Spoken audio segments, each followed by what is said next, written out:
Bienvenue dans cette nouvelle vidéo de la série 10 minutes théologiques qui a pour titre « Dieu demande aux disciples de gérer sagement l'argent ».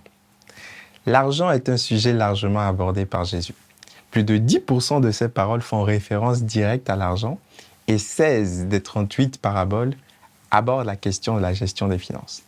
Donc si Jésus aborde autant la question de l'argent, c'est parce que c'est un sujet extrêmement important pour notre foi.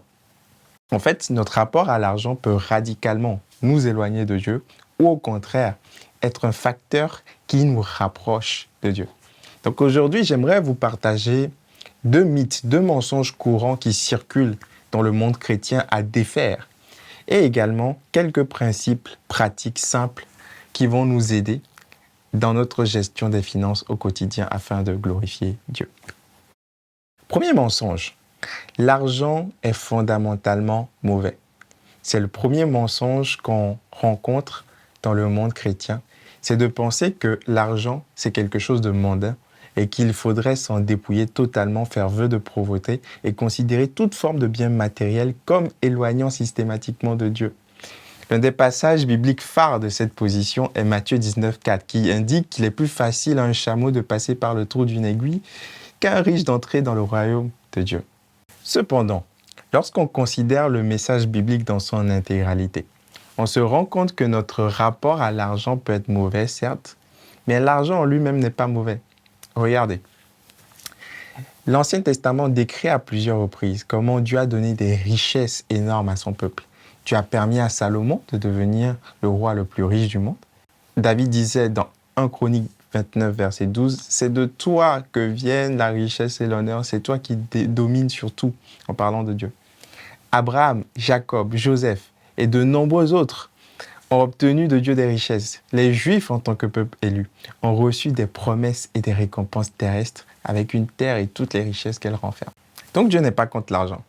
Il ne recommande pas la pauvreté systématique à tous les chrétiens, puisqu'il va même jusqu'à condamner la paresse et il encourage à travailler de façon active pour sortir de la pauvreté. Proverbe 10, verset 34 dit « Celui qui agit avec nonchalance s'appauvrit, mais la main des personnes actives est source de richesse. » Dans le Nouveau Testament, il est vrai que Dieu met moins l'accent sur les bénédictions matérielles et il accentue plus sur les bénédictions spirituelles. Éphésiens 1 nous indique que nous sommes bénis de toutes sortes de bénédictions spirituelles dans les lieux célestes en Christ. La bénédiction de Dieu, elle est d'abord spirituelle et céleste avant d'être terrestre et matérielle.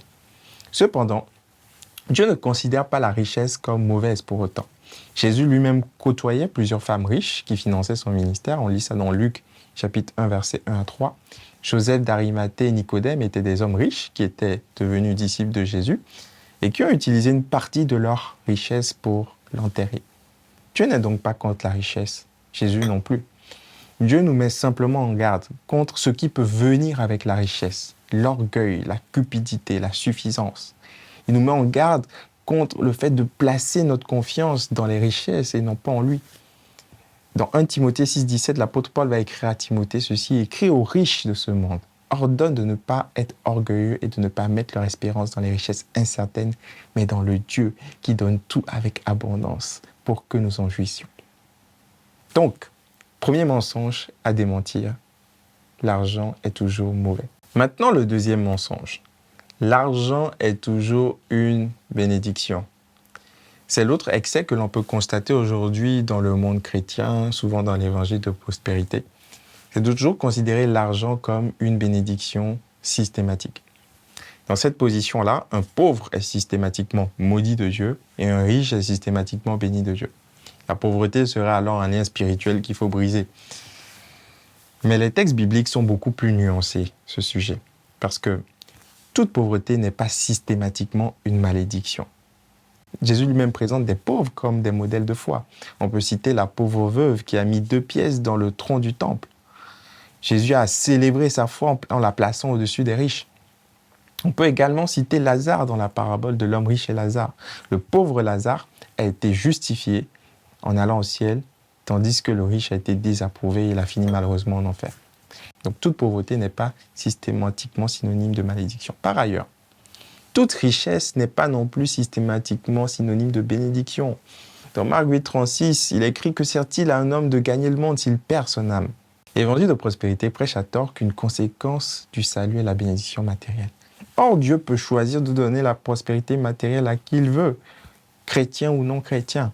En fait, la richesse n'est pas une promesse que Dieu fait à tout chrétien. Ce que Dieu promet à tout chrétien, c'est de pourvoir aux besoins primaires. Il dit dans Matthieu 6, 34, « Ne vous inquiétez de rien. Votre Père sait ce dont vous avez besoin. » Matthieu 6, 8. En somme, l'argent n'est pas toujours une mauvaise chose dont il faut se débarrasser, ni une bénédiction qu'on doit absolument rechercher. L'argent n'est ni bon ni mauvais, c'est notre rapport à l'argent qui peut être bon ou mauvais. Parce que notre rapport à l'argent, en réalité, révèle l'état de notre cœur. Car là où est ton trésor, là aussi sera ton cœur. Il nous faut donc éviter de nous attacher à l'argent, parce que nous attacher à l'argent nous emmènerait à être esclaves de l'argent et servir maman. Je vais terminer en donnant quelques principes concernant l'argent. 5 principes qui peuvent nous aider en tant que disciples de Christ et même responsables chrétiens. Premièrement, recherchons les biens célestes avant les biens terrestres. Ne nous amassons pas des trésors sur la terre où la teigne et la rouille détruisent et où les voleurs percent et dérobent, mais amassons-nous des trésors dans le ciel où la teigne et la rouille ne détruisent pas et où les voleurs ne percent ni ne dérobent. Deuxièmement, comprenons que Dieu est le propriétaire de nos biens et nous n'en sommes que les gestionnaires. Soyons prêts à lui obéir quant à ce qu'on doit faire avec son argent, car l'or et l'argent lui appartiennent. Ce qui est à nous est en réalité à lui. Apprenons, troisièmement, à gérer de façon sage l'argent que Dieu nous confie, car nous aurons à rendre des comptes. Trouvons un équilibre entre épargne, dépenses et investissement, afin que nous soyons de bons canaux d'utilisation de l'argent que Dieu nous confie. Quatrièmement, apprenons dans cette société de consommation à vivre selon nos besoins et non selon nos envies. Apprenons à identifier ce qui est vraiment utile et à utiliser notre argent pour essentiellement ce qui est nécessaire. Et enfin, cinquièmement, soyons généreux.